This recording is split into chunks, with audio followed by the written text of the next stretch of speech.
Good morning students. आज हम लोग तुलसीदास जी की रचना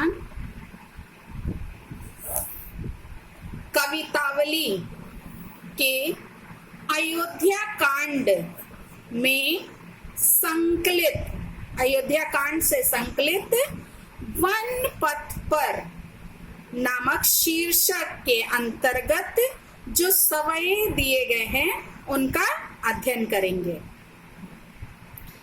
ये कहां से लिया गया है, एक बार फिर से हम आपको बता रहे हैं। ये है कवितावली, तुलसीदास जी की रचना है और अयोध्या कांड से ये वन पथ पर जो शीर्षक के अंतर्गत सवये हैं उसको लिया गया है। तो आप कैसे लिखेंगे इसका संदर्भ कि प्रस्तुत सवैया हमारी पाठ्य पुस्तक काव्य खंड में कवितावली से संकलित वन पथ पर शीर्षक से उद्धृत किया गया है।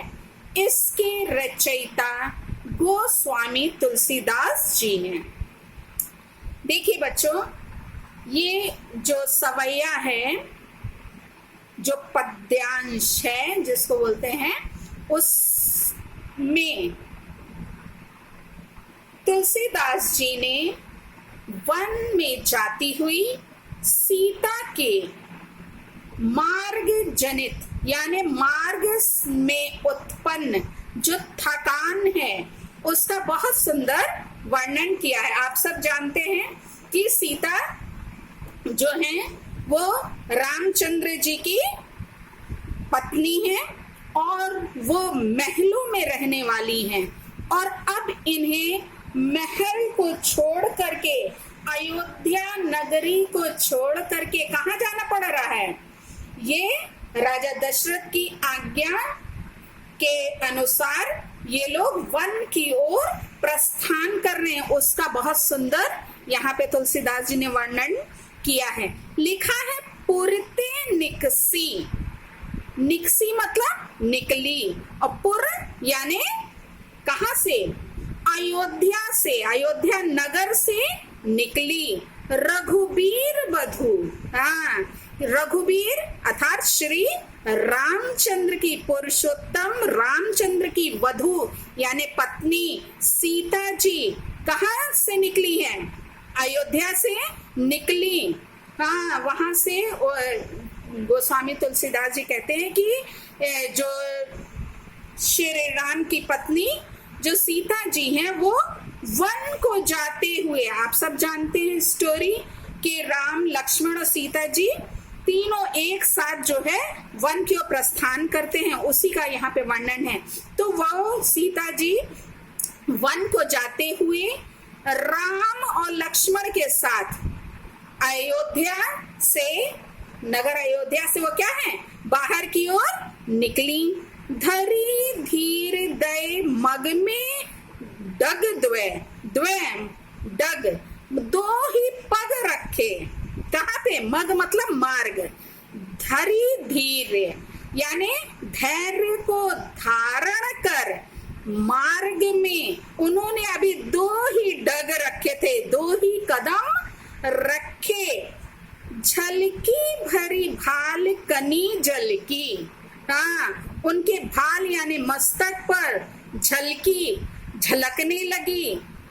कनी जल की, कण, कनी यानी कण, जल की यानी पसीने की बूंदों की जो है, पसीने की बूंद की जो कण थे वो क्या होने लगे? झलकने लगे यानी दिखाई देने लगे। अर्थात जब वो मार्ग में वो निकली है, वन की ओर जा रही हैं, तो अभी दो ही डग चले थे कि परिश्रम के कारण उनके पसीने छूटने लगे यानी उनके माथे पर पसीने की बूंदे झलकने लगी। पुट सूख ही गए। हाँ, पुट मतलब आप लोग जानते हैं, पुट मतलब होता है ये होंठ का जो ऊपरी भाग होता है उसको बोलते हैं। पुट सूख ही गए मधुर अधर्व, मधुर यानी सुंदर और अधर मतलब होंठ, उनके और सुंदर होठ जो है का ऊपरी भाग क्या हो गया, सूख गया, क्योंकि सूर्य की गर्मी के कारण और वो श्रम कर रही हैं, चल रही हैं मार्ग में पैदल ही, जिसके कारण क्या है, उनके होठ जो हैं वो क्या हो गए, सुंदर आधर जो है वो सूखे, उनका ऊपरी भाग सूख गया।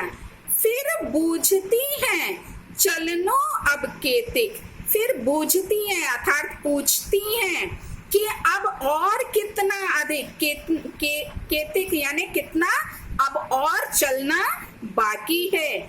पण कुटी करी हो कित हुए, पण कुटी यानी पत्तों की कुटिया अर्थात जो झोपड़ी है वो कहियो लिखा है कित हुए। कित हुए मतलब होता है कि अब कहाँ पर, कित हुए मतलब कहाँ पर, और केतिक मतलब होता है कितना, और कितना चलना है, और कहाँ पर पर्णकुटी को क्या करेंगे, आप बनाएंगे, पत्तों की कुटिया कहाँ पर बनाएंगे। तिये, तिये मतलब होता है पत्नी, लखी मतलब देखकर, पत्नी, तिये की लखी आतुरता, आतुरता यानी व्याकुलता, बेचैनी, पत्नी की व्याकुलता को देखकर पिए की अर्थात श्री रामचंद्र जी की अखियां अति चारु चली जल को। हाँ, उनके जो नेत्र हैं उनसे क्या है, आंसुओं की धारा क्या होने लगी, बहने लगी। जब वो इस प्रकार से वो पूछती हैं तो उनकी व्याकुलता को वो देख करके उनके थकान, उनके परिश्रम जो कर रही हैं, चलने का कार्य जो कर रही हैं, उसके कारण उनके जो शारीरिक अवस्था उसको देख करके ये क्या होने लगे, हाँ, कहाँ वो महलों के सुख में रहने वाली और कहाँ वन के वो कष्ट को भोगने के लिए जा रही हैं। तो उनके नेत्रों से क्या हो गए, राम जी के आंसू गिरने लगे। और लिखा है चारू, चारू मतलब सुंदर, सुंदर, अति सुंदर अखियां हैं। कैसी है, अत्यधिक चारू यानी सुंदर अखियां, आंखों से आंसू की धारा चली यानी बहने लगी जब उन्होंने प्रश्न किया। ठीक है, उनकी व्याकुलता को देख करके उनकी ये स्थिति हो गई। ये समझ में आया बच्चों। इसमें जो सीता जी हैं उनकी सुकुमारता का तुलसीदास जी ने बहुत सुंदर वर्णन किया है कि वो महलों में रहने वाली है और कैसे अब वन की ओर जा रही हैं, तो कि कैसे उनको उनकी दशा हो रही है, उसका इन्होंने वर्णन किया है। और इसमें पुरुषोत्तम श्री रामचंद्र जी के सीता जी के प्रति जो असीमित प्यार है उसका भी बड़ा सुंदर वर्णन है।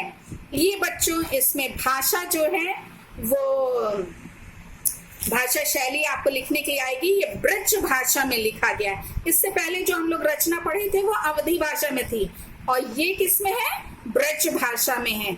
ये छंद जो है सवैया है और रस श्रृंगार रस है। और इसमें आप देखेंगे वर्णों की आवृत्ति हुई है, ध ध 2 बार आया है और अ 2 बार आया है। तो ऐसे करके इसमें क्या है, अनुप्रास अलंकार का प्रयोग हुआ है। तो इसको काव्यगत सौंदर्य में आप ये लिखिएगा।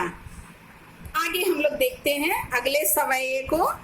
जल को गए लखन है लरिका, परिखो पिए छाह घड़ी के है ठाड़े। हाँ, ये उस समय का वर्णन है जब ये लोग मार्ग में चल रहे हैं।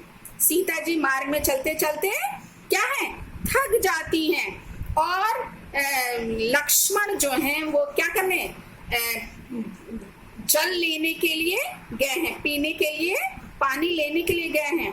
तो वो चूंकि सीता जी बहुत थक गई हैं इसलिए वो बहाना ढूंढती हैं और कहती हैं राम जी से कि लक्ष्मण जी पीने के लिए पानी को लेने गए हैं, इसलिए क्या करें, थोड़ी देर ठहर जाए, उनका इंतजार कर ले, उनकी प्रतीक्षा हमें कर लेनी चाहिए ताकि वो आ जाए, फिर हम लोग आगे बढ़ेंगे।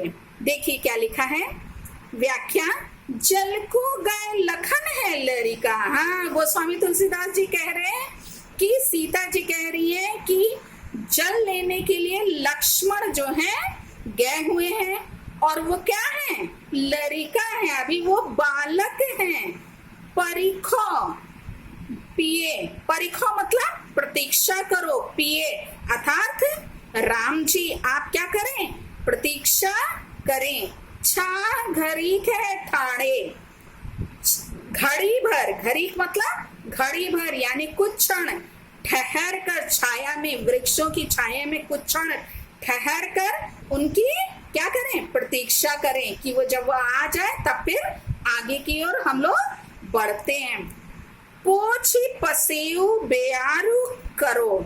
हाँ, वो क्या करती हैं, फिर इनका रामचंद्र जी के पसीने को पोंछ करके और हवा करती हैं। बयारी मतलब हवा, और पसेऊ मतलब पसीना होता है। पसीने को पोंछी हवा करो, बयारी करो मतलब हवा वो करती हैं। और फिर क्या होता है देखिए, अरु पाए, और पाए मतलब पैर, पखरी हो भू भूरी डाढ़े। हाँ, यहाँ पे लिखा है पखारी, पखारी हो, पखारी हो मतलब धोए देती हूँ, किसको, और पैर को धोए देती हूँ। भू भूरी डाढ़े, भू भूरी डाढ़े मतलब तपती हुई बालू से जो पैर क्या हो गए हैं, जल रहे हैं, उसको मैं क्या करती हूँ, धो देती हूँ। तुलसी रघुबीर पिया हम श्रम जानी के। तुलसीदास जी कहते हैं कि रघुबीर प्रिया जो है, रामचंद्र जी जो हैं, वो पिया यानी अपनी पत्नी के श्रम यानी परिश्रम को जान करके, उनकी थकान को देख करके वो क्या कर रहे हैं, जान करके बैठी विलम्ब लो कंटक काढ़े, वो बैठ करके विलम्ब ले यानी काफी देर तक वो पैर से क्या करते हैं, कंटक काढ़े, वो कांटे को निकालते हैं। चूंकि ये लोग नंगे पैर चल रहे हैं तो मार्ग में उनके क्या है, पैरों में कांटे चुभ गए हैं, जिसको वो बैठ करके कांटे निकालते रहे हैं। यहाँ पे ये देर तक क्यों निकाल रहे हैं, ताकि उतनी देर तक उनकी पत्नी जो सीता जी हैं वो क्या कर लें, विश्राम कर लें। जानकी नाह को नेह लखियो, जानकी नाह को नेह लखियो, जानकी यानी जो सीता जी हैं, नाह को नेह लखियो, नेह यानी प्रेम, उनके अपने पति के प्रति जो है प्रेम। नाह मतलब होता नाथ या स्वामी, यहाँ पे नाह मतलब नाथ या स्वामी। जानकी जो है अपने स्वामी के प्रेम को, उनके प्रति जो उनका प्रेम है उसको वो देख करके वो जान जाती हैं कि उनके कारण ही ये काफी देर तक अपने पैरों से क्या कर रहे हैं, कांटे को निकाल रहे हैं। इसलिए उनके प्रेम को देखकर पुलको तनी, उनका शरीर क्या हो जाता है, तन मतलब, तनु मतलब शरीर, पुलको मतलब रोमांचित, उनका शरीर क्या हो गया, रोमांचित हो गया। बारी, बारी बारी यहाँ पे बच्चों ये व्रज भाषा है, ये वारी शब्द है। वैसे वारी यानी जल। बिलोचन बाढ़े, बिलोचन यानी उनके नेत्रों में क्या हो गए, आंसू आ गए, यानी उनकी बाढ़ आ गई, नेत्रों से अश्रु की धारा प्रवाहित होने लगी। तो ये बड़ा सुंदर वर्णन इन्होंने तुलसीदास जी का राम लक्ष्मण और सीता जी के वन की ओर प्रस्थान करने का है कि कैसे कठिनाइयों से होकर वो क्या है वन की ओर जाते हैं। इसमें पुनः आप सब भाषा क्या लिखेंगे, ब्रज लिखेंगे, शैली मुक्तक है, छंद सवैया लिखिएगा और रस जो है श्रृंगार रस का है और अलंकार इसमें भी अनुप्रास है। आप इसमें लिख सकते हैं कि इस सवैये में क्या है, श्री राम और सीता जी के एक दूसरे के प्रति असीमित जो है प्रेम भाव का सुंदर वर्णन तुलसीदास जी ने किया है। इसको आप काव्यगत सौंदर्य में लिखेंगे। अब हम लोग इसके आगे तीसरे सवैये का अध्ययन करेंगे। हाँ, ये देखिए तीसरा सवैया है, रानी में जानी अजानी महा पबी पाहन हो ते कठोर ही है। यहाँ पे तुलसीदास जी ने, गोस्वामी तुलसीदास जी ने ग्रामीण स्त्रियों के माध्यम से, जो गांव की स्त्रियां हैं उनके माध्यम से महाराज दशरथ और कैकेयी की भर्त्सना की है, मतलब उनको भरा बुरा कहा है। और इसमें जो है जिन्होंने क्या किया है, ये राम सीता और लक्ष्मण जी को वनवास जिन्होंने भेज दिया है, जिसकी मतलब खराब कहा है, उसकी भर्त्सना की है कि इन्हीं के कारण इन लोगों को क्या है वन की ओर जाना पड़ा है। तो इसमें आप प्रसंग ये लिखेंगे, रानी में जानी अजानी महा।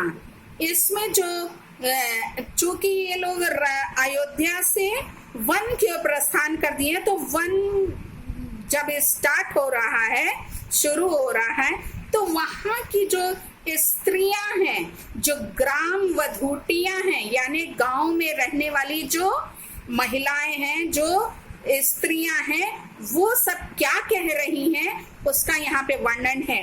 वो आपस में बात कर रही हैं और कह रही हैं कि हम ये समझती हैं कि रानी में जानी अजानी महा। रानी जो है, रानी कैकेयी के लिए कह रही है कि रानी कैकेयी अत्यधिक अज्ञानी है। कैसी है वो? अज्ञानी। महा मतलब कि महा यानी अत्यधिक अज्ञानी है, वो कुछ जानती नहीं है। पबी पाहन हो ते कठोर ही है। पबी मतलब ब्रज जो होता है, पबी मतलब वज्र और पाहन मतलब पत्थर। उन्होंने, उनका हृदय क्या है? वज्र और इससे पत्थर से भी उनका अधिक कठोर हियो मतलब हृदय है। उनका हृदय वज्र और पत्थर से भी अधिक कठोर है। राजहु काज अकाज न जानियो। हाँ, वो आपस में क्या कह रही है कि राजा ने भी नहीं जाना कि कौन सा काज यानी कार्य, अकाज यानी कौन कार्य है और कौन अकार्य है, यानी कि कौन सा उचित कार्य है और कौन सा अनुचित कार्य है। न जानियो, उन्होंने नहीं जाना। कहियो तियो को किन कान कियो है, और पत्नी के कहने से ही उन्होंने यह कार्य किया है। मतलब कि राजा ने भी नहीं जाना कि कौन सा कार्य करने योग्य है और कौन सा नहीं करने योग्य है। उन्होंने अपनी पत्नी का ही कहना माना, किंतु अपने विवेक से उन्होंने कार्य नहीं किया। ऐसी मनोहर मूर्ति ये, हाँ, ये मन को मोह लेने वाली मूर्तियां हैं, मन को हर लेने वाली ये मूर्तियां हैं। बिछड़े कैसे प्रीतम लोग जिए हैं, इनसे कैसे प्रीतम यानी उनसे स्नेह करने वाले, उनसे प्रेम करने वाले लोग कैसे उनके बिना कैसे वो रहेंगे, इसका यहाँ पे इन्होंने वर्णन किया। मतलब उनके वियोग में वो इनसे प्रेम करने वाले जो लोग हैं वो कैसे जीवित रहेंगे। आखिन में सखी राखिबो जोग, आगे क्या कह रहे हैं कि हे सखी आखिन में राखिबो जोग, ये सब हर प्रकार से क्या है, जोग यानी योग्य हैं। आखिन में आंखों में रखने योग्य हैं। कैसे हैं ये लोग, जोग मतलब योग्य, ये आंखों में रखने योग्य हैं। इन्हें किमी के वनवास दिए हुए, किमी के मतलब इन्हें किस कारण से, किमी का मतलब किस कारण से इनको वनवास दिया गया है। मतलब कि ये वनवास के योग्य लोग नहीं है, ये तो आंखों में, ये तीनों जो हैं हर समय आंखों में बसाने योग्य हैं। फिर इनको क्या है, किस कारण से वनवास, वो लोग जो ग्राम वधूटियां हैं वो सब नहीं जानती हैं कि किस कारण से इनको वनवास दिया गया है, आखिर क्या इनकी गलती है। तो इसका बहुत ही सुंदर वर्णन तुलसीदास जी ने किया है। तो यहाँ पे आप लोग कागज सौंदर्य में लिखेंगे कि प्रस्तुत समय में ग्रामीण स्त्रियों की दयालुता और सामाजिक नियंत्रण की प्रवृत्ति दर्शी है। भाषा ब्रज है, शैली मुक्तक है, छंद सवैया है, और रस में आप लोग करुण रस और श्रृंगार रस लिखिएगा, क्योंकि ये क्या है, करुण रस भी है, क्योंकि इसमें इनके अपने प्रियों से बिछोड़ने का इसमें वर्णन है। और इसमें अनुप्रास अलंकार है, काज और अकाज में यमक अलंकार है। काज अकाज में क्या है, यमक अलंकार का प्रयोग हुआ है। अब इसके बाद बच्चों ये जितना हमने पढ़ा है इसको बहुत अच्छे से आप सुनिएगा और इसकी व्याख्या को संदर्भ प्रसंग सहित लिख लीजिएगा अपनी कॉपी में, और इसके कागज सौंदर्य को भी लिखिएगा। आगे का अध्ययन हम लोग अगले वीडियो में करेंगे। Thank you.